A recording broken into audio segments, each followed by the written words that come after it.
Maybe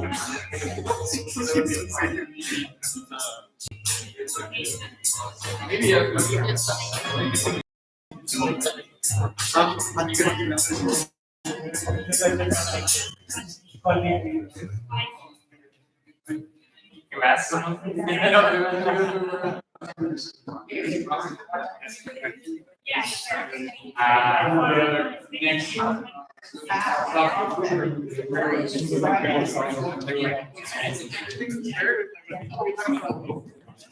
Buenos días, buenos días.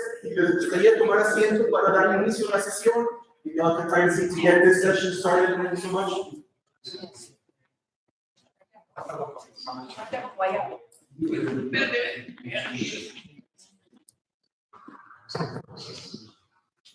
Buenos días, buenos días. Hello everyone, my name is Armando. I do media communications for the UTR Entrepreneurship and Commercialization Center here at Cambridge, and I want to welcome you to this week's session of 1 Million Cups. Before we get started, as usual, a huge shout out to our event sponsors of the day. One of them is Jessica Nino, she's from School Uniform Plus, and Sugary Posters. Sugary Posters is over there, and Jessica Nino is over there. We can give him a huge round of applause for I know she works on pastries, and Jessica Nino, she does embroidery for uniforms. Thank you so much for your contribution to this week's session. On that note, so what is 1 Million Cups? 1 Million Cups is a national program that aims to foster educational experiences and community building for a community of both new and aspiring entrepreneurs. The same community spans throughout the nation. It is a national program. Within the national landscape, we belong to the Southwest region. Within the Southwest region, we share one of the responsibilities with our partners in the McAllen Chamber of Commerce, of which we have some representation here today. One of the ones in Martin McAllen organizers is here. He's our first presenter. So that's that. They're hosting their monthly 1MC today. Simultaneously with us as part of the national program. Say monthly? They're monthly. So it's monthly in McAllen. So what do we do? So every week we invite two entrepreneurs from either the community, from across the border, or from other regions, such as in this case. And each presenter has 10 minutes to present. Every presentation is then followed up with a 10-minute Q&A. There's two main takeaways. One is the one that's here. That is that often ideas and solutions happen over a cup of coffee. And two is to see how we as a community can help you as an entrepreneur succeed. On top of it all, there's always complimentary coffee on behalf of a member from the community, such as today, or a product. And the whole thing is live streamed nationwide. So who we are, everything you see here from our presenters, our sponsors, our speakers, facilitators, everything you see here is from the community, by the community. We're just here to facilitate. And when we have a speaker in the front, more than just a business pitch, we want to hear the entrepreneurial story. And more than just networking, what we want to make meaningful and lasting connections. Like I said previously, it's all about building a community. The same community has sponsored over 2,100 cups of 2,200 cups of coffee since day one. If you yourself want to be a coffee sponsor or get involved in any way, shape, or form, reach out to us, reach out to the UH team, and we are happy to make something happen with you. At this point, it is working hours. So if you have a phone call to make or to attend, please send it to the lobby. We also have phone booths around the building. Additionally, when we have a speaker up front, I highly encourage you to engage with what the speaker has to say. Engage with the presentation. You can use your phone at all later time. That being said, I would invite our first speaker, and that is David Cerrone. He's the owner of Million Movement LLC. Please come to the front.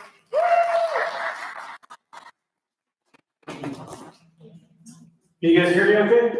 Yeah, sure. All right, well, good morning. My legal name is David Cerrone. You'll see in a little bit why I said that. I'm so thankful to be here with 1 Million Cups in Brownsville. I do work with 1 Million Cups in McAllen. We do meet once a month. We're meeting today. They asked me to be over there today, but I said, no, I'm going to be here in Brownsville today. So thank you guys so much. So I am the owner of Million Movement LLC. As of 2 weeks ago, we just got our LLC, so that's really exciting stuff. So who am I? What do I do?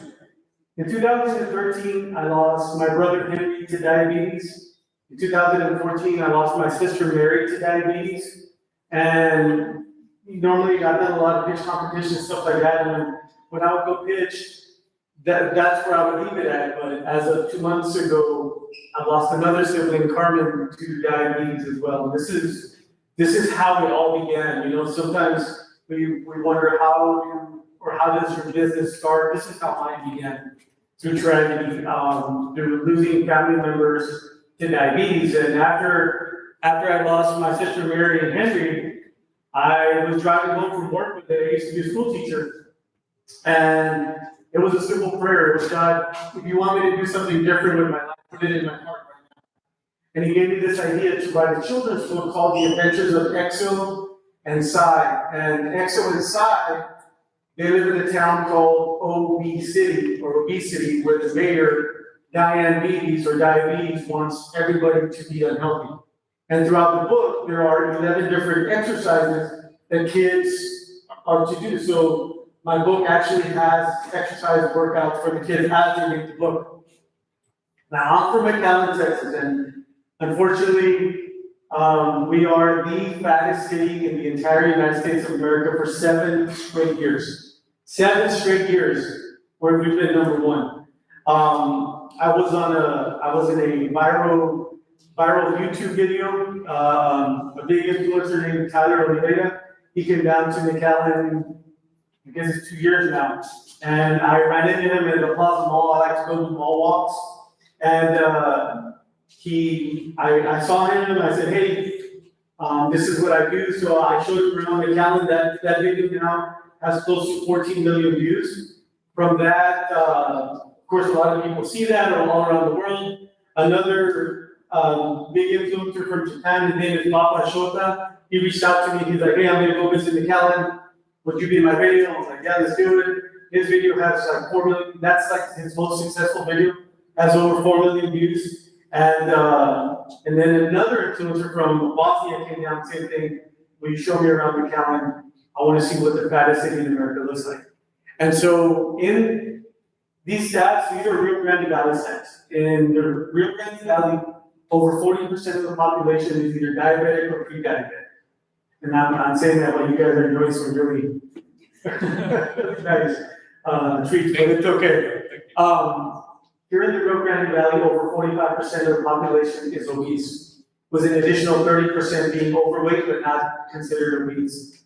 And then lastly, especially here in Brownsville, because I think Brownsville, you guys are number one in this, which breaks my heart, 42% are illiterate. So FitLit, which stands for Fitness and Literacy, and the books that I write, they fight both problems, right? So this is the 5 things that we're doing. We have my children's book, we have school presentations, we have interactive parks, we have a brand new FitLit Kids program, and we have the documentary coming up. So first, there's my book, The Adventures of Exo. Like I explained, this book, by the way, became the first ever non-food product to be selected as a finalist for the HEB Quest for Texas Best Competition in 2021. Again, there are different exercises that you do in the book, and on my website, you can download the book for free, and there's a big reason why I do that. I learned this from another author, that there are kids, when I go do school visits, they want to buy a book, but they just can't afford to buy a book. And then the reason of why I'm doing all this is to bring awareness to diabetes, obesity, and illiteracy.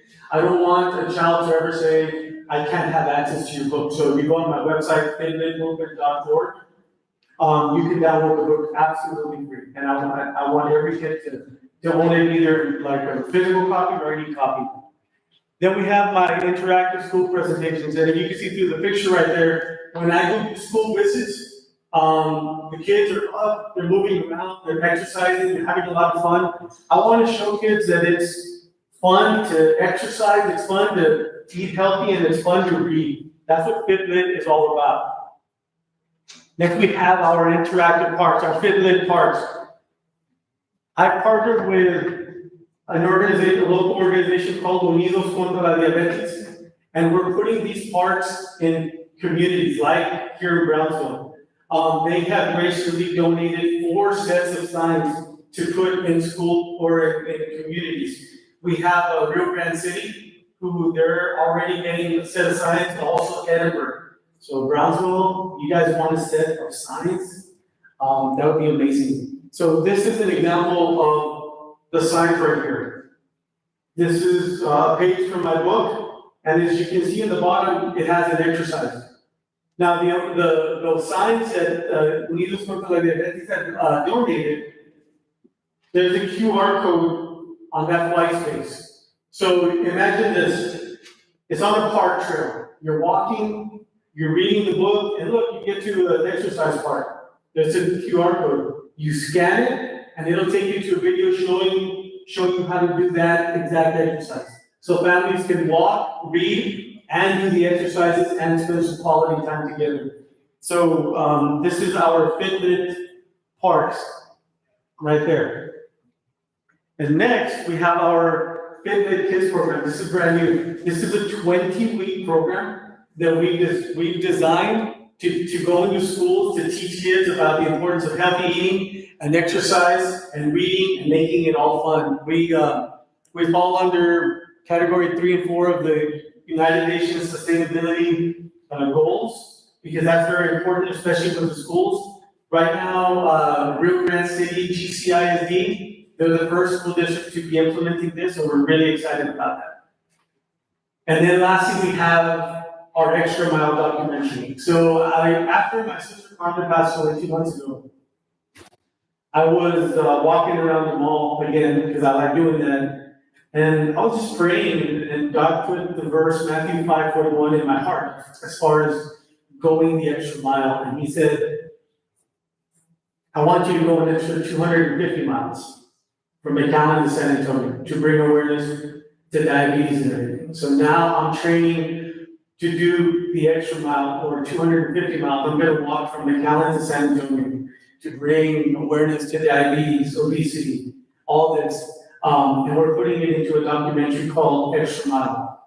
And the whole purpose of this is, I have a shirt that says Extra Mile with a Bible verse, and on the back it says, for God, for family, for diabetes. But this project is like starting to blow up, and I encourage people now, what's your extra mile? What is something that you have something in your heart that you want to do extra, that maybe you're like, I don't know if I can do that, but yes, you can. It takes hard work, determination, but what is your extra mile? So we're working on an extra mile documentary now. I plan on doing the walk either in March or November of next year, but a lot of people have come on board with that.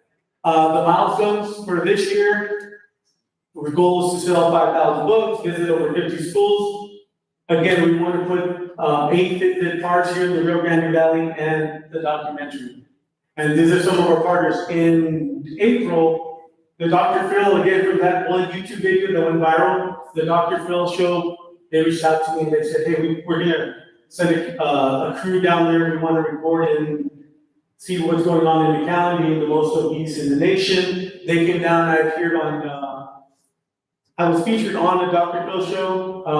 I didn't appear on the physical show, but the video that they recorded, I went on there. This was this April, again, the HEB Quest for Texas Best Competition, partnered with Unidos contra la Diabetes, the McAllen Chamber of Commerce, with UTRGV like this. In fact, this year, me and my partner, we won the UTRGV Business Plan Competition back in April. We won that. I partnered with South Texas Literacy Coalition, the South Texas Juvenile Diabetes Association, and finally, a couple weeks ago, Texas Monthly came down and to do an article on what I'm doing, all this. I don't know when that's going to come out yet, but that's probably my favorite magazine ever to read, Texas Monthly, and to know that I'm going to be a part, and I'm going to be in that magazine is just like mind-blowing. So yeah, my name is David Tone. This is Fit Live Movement LLC, and thank you guys. You guys want to do the drums? The cowbells? I guess it's a mechanic thing. Yeah. Questions? I have a question. Yes, sir. First of all, congratulations on your project. Thank you. And my question is, as a spoiler of the story of your book, do you teach also, you mentioned that we're eating sweet treats at the moment, right? Yes. It's all about balance. Correct. Throughout the book, do you touch on the message of having a good relationship with food? I tried to, yes. I didn't bring an example, but I know that's very important. And when I go talk to the kids, I'm not out there saying, don't, eat that or completely, but there's other alternatives, and there is a good balance right there, right? And then speaking of foods like that, what I show the kids is, just down the street in Mexico, I don't know if you guys know what they're doing, but they're putting warning labels on their foods, right? They're warning, who are they warning? Parents, kids, like, don't do that. During COVID, some states Mexico made it illegal for kids to go in and purchase junk food. The parents had to do that. And I'm thinking, this is happening right across the street from us. Why can't we do this here in the United States? Right? And so I try to teach the kids, yes, this you should stay away from, but there are other alternatives, and again, creating good balance between both is really important. Yeah, absolutely. And by the way, as far as spoilers, the next book is called The Adventures of Arrow and Mitch for aerobics. And then the third book is going to be called The Adventures of Flex and Bill, like flexible. Yeah. Yes, sir. Yeah, you mentioned it in Mexico, they are putting some labels and stuff, but also they remove all the personality that are represented in brands in order for not them to invite the kids to consume those products, right? But I was thinking our kids pass 66% of their time wake up time in the school. I think your milestones, when your milestone is going to be part of the normal education, because they pass, as I say, 66% of the time in the school. Why they are not learning this in school? Unfortunately, in schools, and this is coming from a teacher and still going to schools, schools are very heavily test driven, right? And so most of the school time, teachers are going to be teaching these kids how to pass the STAR test. And that's it. And so to have this kind of program in schools, this program is done during PE. And when I go do my school visits, I go during PE class. Because if I tell the principal, hey, I'm doing this program, can I go and present to your school? They're like, well, we don't want our kids to miss instructional times and for testing. And so I do my presentation during PE. I want to get it mainstream, right? But it's really difficult. And even McAllen ISD, they went from 45-minute PE classes to 30 minutes now. And I'm just looking at it, I'm like, wow, you're taking these kids, something very important from them, you're taking it from them. And on top of that, when kids go to tutoring and during the school day, where do they remove them from? PE classes, when they should be out there learning. And so the Fitbit kids is done during PE class. But yeah, I would hope that it would be mainstreamed and, put out there for sure. Yes. I have two questions now. Yes. First one is about the PE at the school, because in our school, they are really hard on kids with PE. They do a lot of exercises. They tell me a lot about healthy food and importance of movement. So it's not in every school. It's different. Correct. Okay. Yes. And the second question is, do you have any plans on how to reach out the families who are just taking kids from school and staying home? They don't go to the park. They're not interested in healthy eating, healthy living, exercise. It's how do you think you can kind of reach them out and introduce? Yeah, that's where I need the community's help, right? So the first city that we offered a set of these signs for to put in the park was McAllen. Because I'm from McAllen most obese, right? For some reason, they told me yes, and then they said, we're not going to do it. And I'm like, how do you expect us to not be number one most obese anymore, right? If we're not going to do anything like this. This is where I need the community's help. I need, if McAllen's not going to do it, okay, fine, forget McAllen. But other cities, if they're going to put it in a park, let's put it in the park, and let's have incentives where we, as people like the mayor can say, hey, you come and join us on a walk. Come with me. There's different kind of incentives that a city can do to get people out, like you said, to go do that. In Wallet Hub is a magazine where McAllen is the #1 fattest, right? They said that even though McAllen has a lot of parks, people aren't going out to use those parks. when the Japanese YouTuber came down and I visited with him, the first thing he asked me was like, okay, where are we gonna go walk to? You can show me. I looked at him and I laughed. I'm like, we don't walk here. We don't walk. We have to drive somewhere. So you're right. We're not going out. Families are not going out. But maybe this is a reason to go as a family, read the story, exercise together, talk about these things together. There's a lot of things that cities can do that they have more power than me. I just like I said, we have a set of signs that in the warehouse that Unidos contra la Diabetes, they're like, find us a city that wants them. So hopefully Brownsville wants them, and we can do something. Yes. All right, so this is pretty out there, but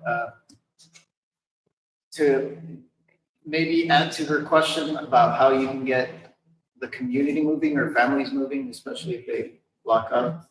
I was thinking, first I thought maybe if your digital book had, like, since you won Texas Best with HEB, like maybe if you could strike a deal with them, so if you have coupons for healthy food, maybe people will start going and using the book because at the end of the page you'll have that. Or if there could be a way to develop an app, which is similar to games I've played with my son, where you can map via GPS the route that you take at the parks to prove that you scan your book, that they read through all of them, maybe like after doing a whole lap at the park, like one person or as a family.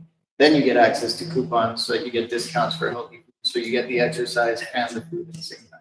That's an excellent idea. If you want to connect me with anybody that you might know that might be able to do something like that, I would love to speak to them. That's a wonderful idea. I think that's a great way to incentivize going out, reading, and exercising. Yeah, that's great. Yeah. I'm all in. It's hard getting in front. I didn't win the HEB Western Texas Best competition. I didn't place, which if you place, you automatically get into the scores. And then afterwards, it's hard to like get the people that I got to talk to during that competition, like the main corporate people.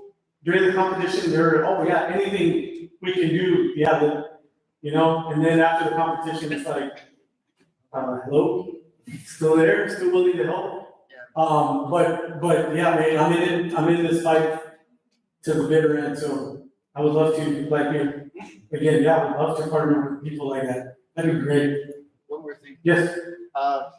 As far as your book sales, so you're looking, your goal is to sell 5,000 by the end of the year, or you've sold 5,000? No, the goal is to sell 5,000. Okay. Are you communicating, like, because the way I think about it, maybe communicating with a school district so that they purchase the books from you to gift to the students so that they read it in reading class and then they take it to PE class to actually put it into practice. Like that might be a way to pitch it and actually reach that goal to sell it. Some school districts are really good about that, some are not, some are like, we don't have a budget for that. And so one of the things I'm considering in the future is turning this into a nonprofit where I can get funds to purchase these books, right? And then, again, give them out to the students. That would be my dream.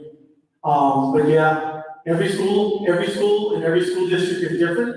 Some school districts will say, or some schools will say, hey, you know, I'll purchase 30 books for them, and that way we can give them out. But more often than not, the kids just buy them on their own. Okay. Yeah. I guess, well, my mind keeps going, right? Last one, I promise. So I'm thinking if you want to get rid of the excuse for the school to pay because they don't have funds, maybe you can coordinate with them to have like a run walk so that all the profits that come from there, they communicate this to the community, all the profits that come from organizing that event goes towards the purchase of your books that go back to the kids in the first place. Thank you, that's a really great idea. We're having an extra mile walk in November for diabetes. Yeah, piggybacking off of that, that'd be great. Yeah, great idea right there. Thank you. And there's also a scholastic, how's it called, the book fair? Yes. Yeah, Scholastic though, you have to be a part of their organization in order to sell under their like book fair. Yeah. Oh, Yeah, there's a lot of stuff I've learned as an author, like Yeah, it's a lot harder than I would like it to be, but it's okay. That's it. That's all the time we have. All right.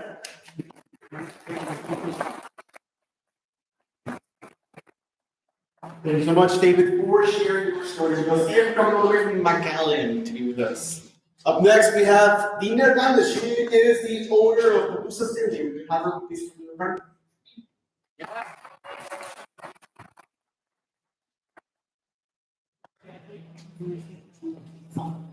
Buenos días, mi nombre es Dina Hernández, es un gusto estar acá presentándome. ¿Qué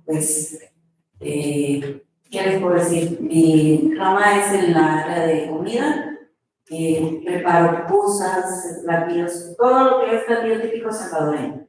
Soy salvadoreña y es un gusto estar acá y pues creo que tengo desde los 12 años cocinando. Siempre me ha gustado la cocina. En mi país estudié para chef, me gradué, luego estudié también acá en FA y pues estoy a la orden.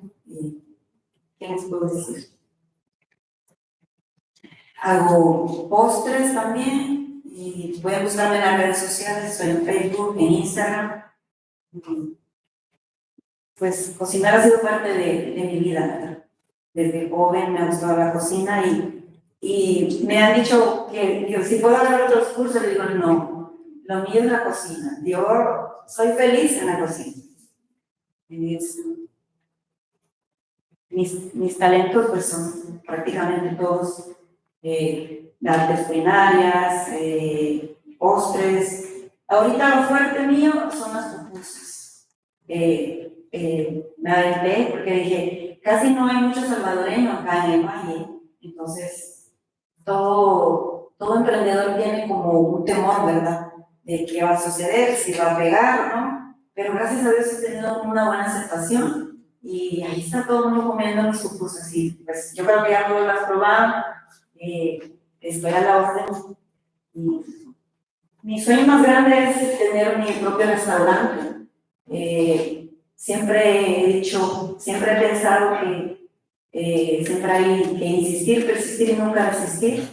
Es difícil para un emprendedor llegar, o sea, hasta la meta donde uno quiere, pero creo que poco a poco lo voy a lograr. Primeramente Dios y mi máximo sueño es que mi mamá se sienta orgullosa de mí, porque esa es la meta por la cual yo salí de mi país un día.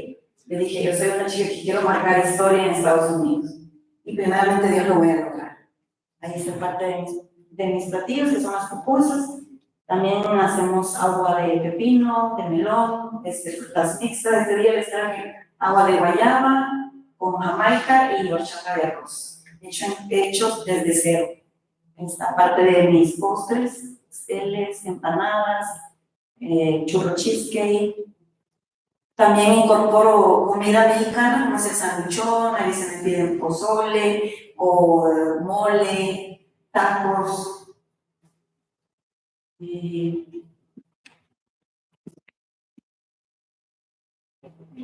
No se puede ver.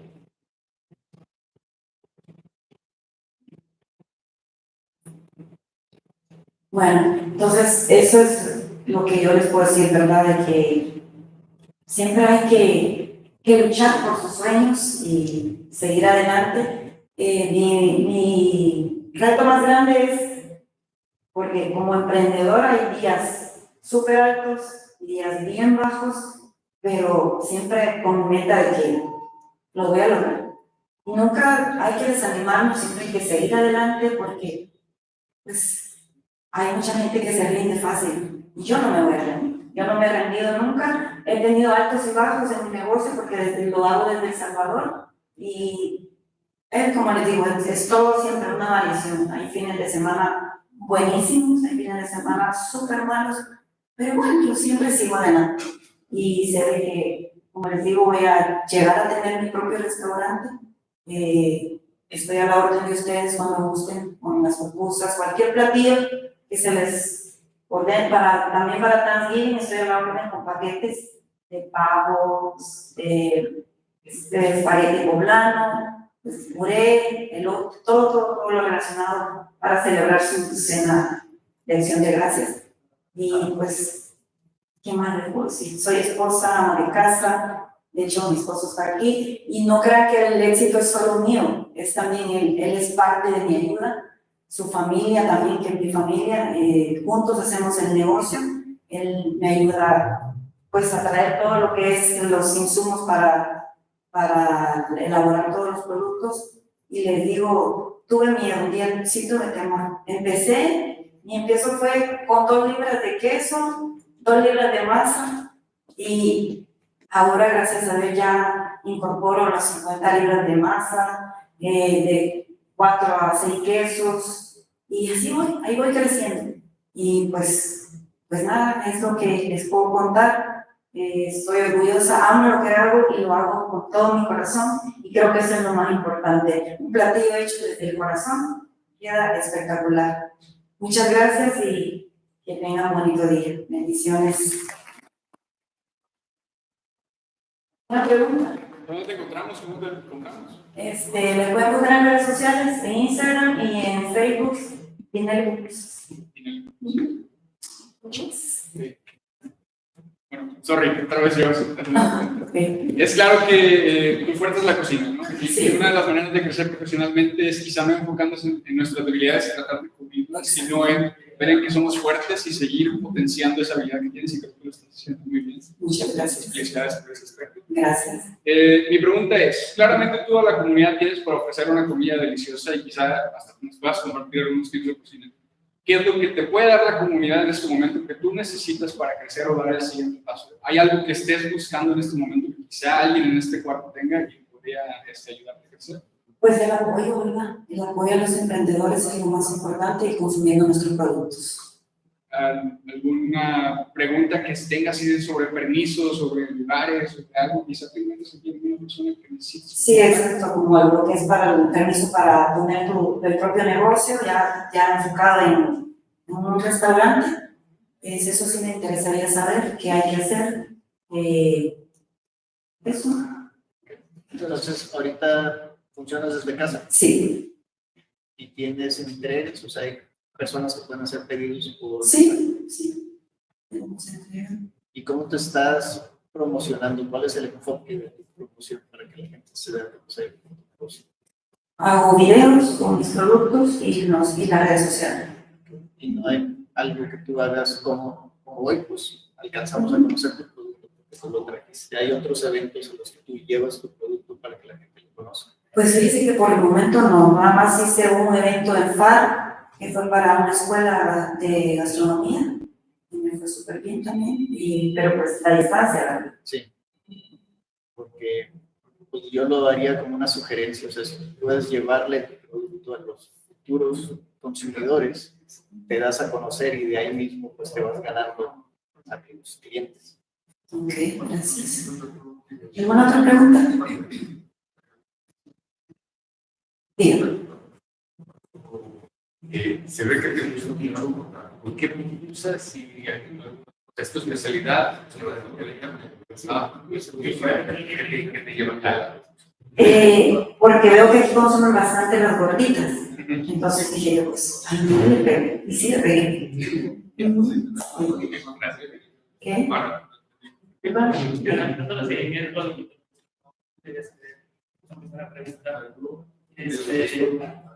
Sí, necesitas apoyo de esta comunidad referente a cómo desarrollar un negocio en cuanto, primero un plan de negocios y luego con las licencias, todo lo que se hace. Pero también para pequeños emprendedores siempre, como para cada producto, cada compañía hay un proceso de crecimiento. Ahorita tú estás vendiendo de tu casa, con entregas también, y eso es un inicio, ¿verdad? Sí. El siguiente paso que sigue el negocio como el tuyo es poner un carrito. Primero, poner un carrito de comida. El siguiente paso sería un truck, una cadena una grande ya, y luego ya sería el paso hacia el restaurante, porque el negocio se va pidiendo, el negocio se va hablando. Quiero crecer porque aquí ya no cabemos. Quiero crecer de la propia porque aquí ya no cabemos. Ya los clientes te están pidiendo mesas, un lugar. Y aparte el dinero que te va entrando te va diciendo, cómo puedes ir haciendo. Yo creo que, si me lo permites, te sugeriría eso de que ir viendo ese plan de crecimiento de esa manera, en lugar de pensar ahorita de la casa, quiero brincarme a comer un restaurante así. Es una sugerencia. Sí, muchas gracias. Muy aceptado. ¿Alguien más? Muchas gracias. Muchas gracias. Muchas gracias, Dino, por compartir tu historia con nosotros. Si no ha probado su producto, para compartir, será parte del producto que ya trajo. Antes de finalizar, un par de cosas. Huge shout out once again to our sponsors of the event, that is Jessica Lino over there, and as well.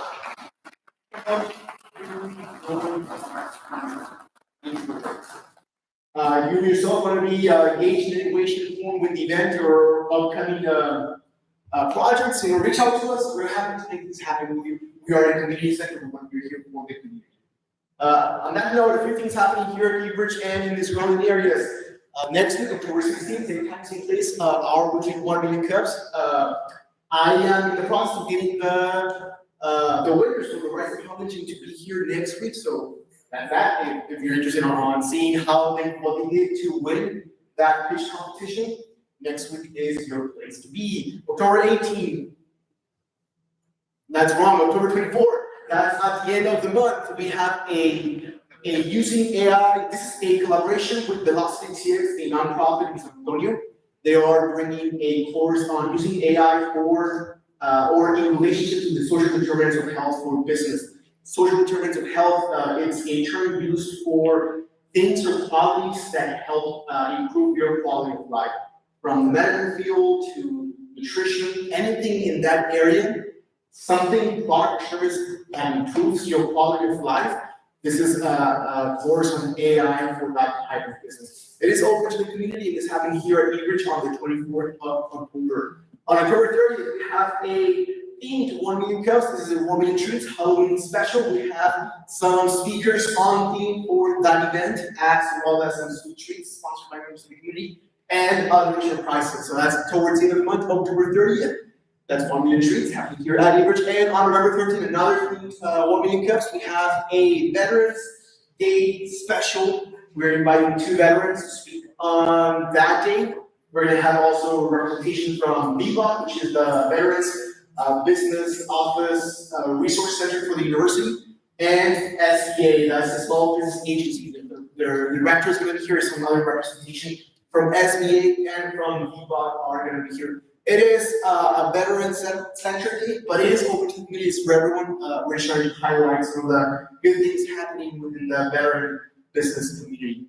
That's it. That's all I have for you today. On behalf of everyone here at the Ebridge Center team, UTR, GCC, and our partners at BCAC, thank you so much for coming. Oh, well, no, over there is getting an AI for business course right at 12 after this event. So if that's something you're interested on, reach out to him, talk to him. He is your guide for that. That's happening today after 1 Million Cups. I should make it. So that's it. On behalf of everyone, once again, thank you so much for coming and have a wonderful.